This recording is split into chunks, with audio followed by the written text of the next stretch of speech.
So welcome to this video everybody. In this one I want to talk about your budget to start Amazon FBA. Now many people talk about how much you need, whether it's £1,000 or £1,500 or £2,000, when in reality you can start basically with any amount. Obviously it's going to be easier and harder starting with say £500 compared to £2,000, and there is a base amount that I recommend to start with, which I'm going to get into in other videos. But in this one I want to talk about working to your exact budget. If you have say £1,000 to start, how does that alter your Amazon FBA journey compared to Steve down the road who has £3,000 to start? What are you going to have to do differently? What are you going to have to kind of go a bit cheaper on or sacrifice to be able to start Amazon with a lower budget? It's not saying you can't do it, but there is some changes you need to make, and that's what I want to cover in this video, is working to your budget for Amazon FBA so you can get started with however much you want to right now. So if you're interested in this type of content, I really appreciate it if you stayed around to the end of the video, and of course gave it a like, gave it a subscribe, hit the bell notification, and let me know down below at the end of the video if you enjoyed it or not. But without any further ado, let's get into this video.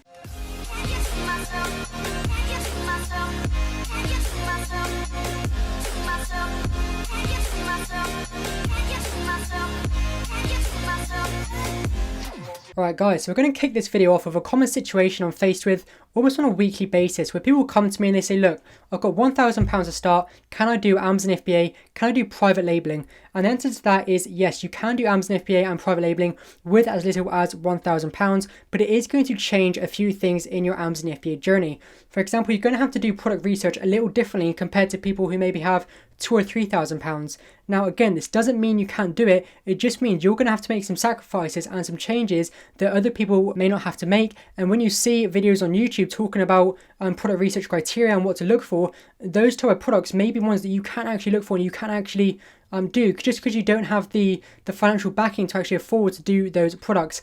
And this is why people in this situation, this may be you, actually struggle to get started on Amazon, because you're using criteria and you're following a process that's built for people who are starting with more money, and you just cannot follow that same process. It just won't work for you. You'll never find a product that you can actually order and make money with if you're following the same criteria as everyone else with a much lower budget. So let's actually get into why it is, firstly, that £1,000 is so much different to someone starting with £2,000 or £3,000. So to start with, if you have £1,000 to launch your first Amazon FBA product, you simply cannot afford to follow the same criteria as everyone else. And I say this because normally the common criteria out there is launch a product between £15 and £30, but I'd say even more than that. People normally say £20 to £30.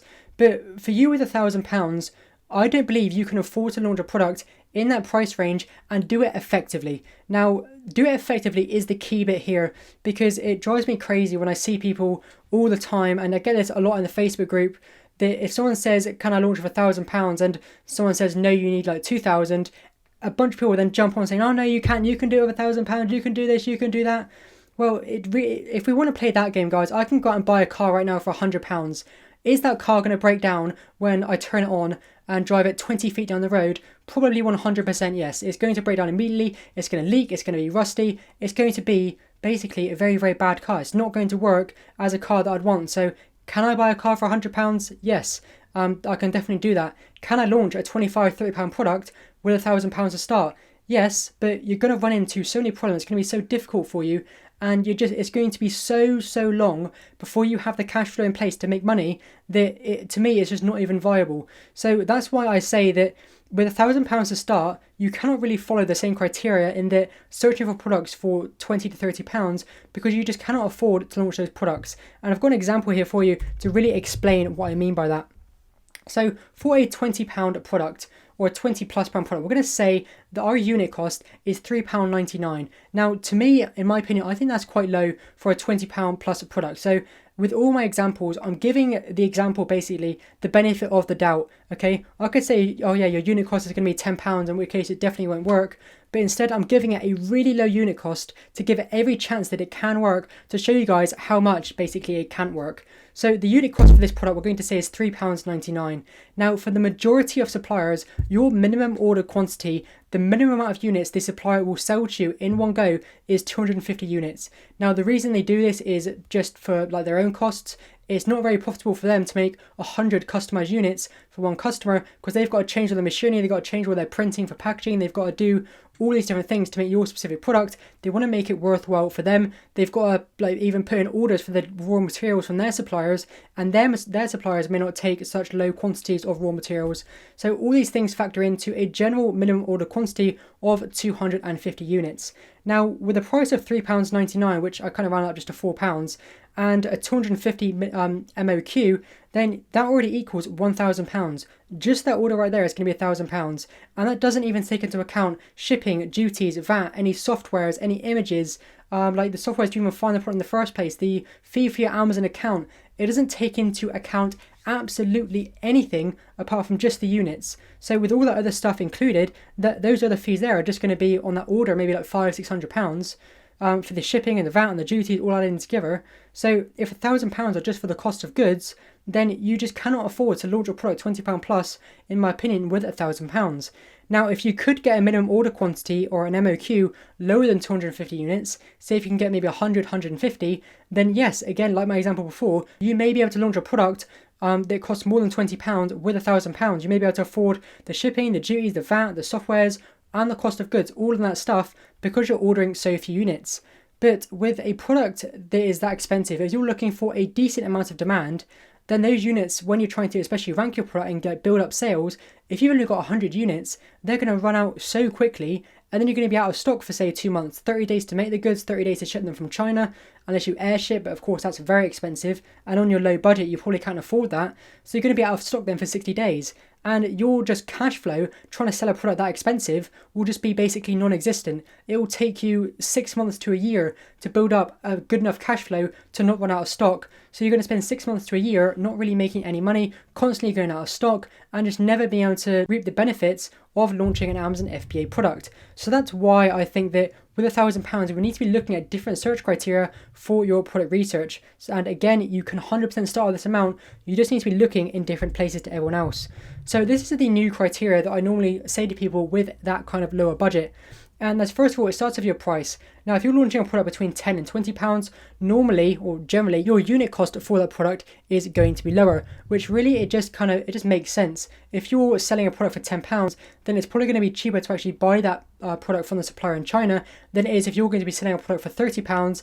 It's normally more expensive because it costs more to make that product. It's just how it really works. So launching a product from £10 to £20 is going to help. It's going to hopefully allow you to meet minimum order quantities, to factor in all of the costs, and maybe still have a bit of change left over at the end, to have better cash flow, to maybe have a better listing, to do these things. Because even on £1,000, if you can launch a product, you may have to go for substandard images, substandard quality, other parts of your Amazon FBA journey, because you cannot afford to go for the best of the best, really, because you just don't have the funds there to do it. So that's price. I look for a sale price of a product between £10 and £20 to make sure that you can afford it in your new budget. Sales, I'd go for a very slightly less volume than I would if I had a bit more money. So if I had even £1,500 or £2,000 plus, I might be looking for sales of 200 to 250 and up, depending on how much my budget goes up to. But for £1,000, anywhere from 150 to 200 sales is great. And the reason I look at this and go for a lower sales amount is again for cash flow. If I go for a product that's doing 500 sales a month and it's absolutely killing it, and I'm ordering the minimum amount of units I can, and I've used all my budget on that first order, then my cash flow is just going to take so long to get an order that you're just never going to be really making any money, because your bank account's always going to be empty from ordering more units. And yes, maybe in a couple of years' time or in a year's time, you're going to have that cash flow sorted and it'll be a good product. But really, I would just start with a smaller product, get that one going, get it going so you're making profit, and then use the profit from that one to invest in a product when you know your cash flow is going to be there. Because getting in stock and going out and being in and out and in and out, it's really just not the most efficient way to do things. And it's not a very fun experience being out of stock for 2 months at a time. Trust me, I know. I've had those issues recently and it's really not fun. So next up is less competitive. So being less competitive means a number of things. We obviously don't just look at the reviews, because the reviews are just one area of competitiveness. We also look at the listing quality, we look at the review quality, we look at is it competitive in terms of everyone's got loads of different bundles. So can we differentiate, can we bundle, can we do different colors, can we do anything to stand out and do things like that. All of those features are bundled into how competitive is a product. Now, if we go for a less competitive product where we can bundle, differentiate, everyone's got low reviews with still good sales, we can make our listing better, and we can really do all those things together. It's going to be much easier and allow us to rank much faster than it would if we was going for a competitive product where everyone has high reviews, everyone has great listings, everyone's bundled and differentiated. It's going to be much cheaper for us to do the former of those two options, which is going to be ideal for you if obviously you are on a lower budget. You want it to be cheaper to get to the first page. You want to have to sell less units to get to the first page so that you can be there longer without going out of stock. And it's easier for you to get back there again after. You're not going to be using a lot of units each time to try and get back to that first page. So that's my next thing, is less competitive. And then lastly, again, it's minimum order quantity. If you can find a minimum order quantity of less than 250 units, that of course is going to be a bonus for you, because it's going to allow you to focus more on your images, to focus more on other parts of the journey, and hopefully just allow you to test the waters without having to invest your entire budget. If you want to go for 100 units to start off with, just to see how a product's going, and you don't want to invest all your money to get the MOQ, then it does allow you to test the waters a bit, see the product's working. If it's not, okay, sell out and you probably broke even. But if it does go well, that's fantastic. You've allowed yourself to test the market for a lower amount than it would normally be with other suppliers. And it's just a win-win situation for all, really. And it makes it much easier for you with a lower budget to get into different products with that lower minimum order quantity. But I hope you enjoyed this breakdown, guys, of how to work your budget, especially to those of you who are looking to start with a lower amount, like around £1,000, start Amazon FBA private label. I really hope this video has helped you realize the changes you'll need to make in your Amazon FBA journey to still be successful. And it is 100% possible to be successful starting with £1,000. You just need to make the changes and adjustments I've shown you in this video. But regardless of your budget, if you're serious about starting to sell on Amazon FBA in the UK, check out the AZ Academy, the first link in the description, where I teach you absolutely everything I know about selling on Amazon from start to finish, with loads of the bonuses, with my personal one-to-one support that is always available to you after you enroll. I guarantee if you check that out, you will not be disappointed. But with all that said, guys, I really appreciate it if you give the video a thumbs up, give it a subscribe, hit the bell notification so you get notified when I release new videos just like this one. And lastly, leave a comment in the comment section below with absolutely anything, suggestions, comments on the video,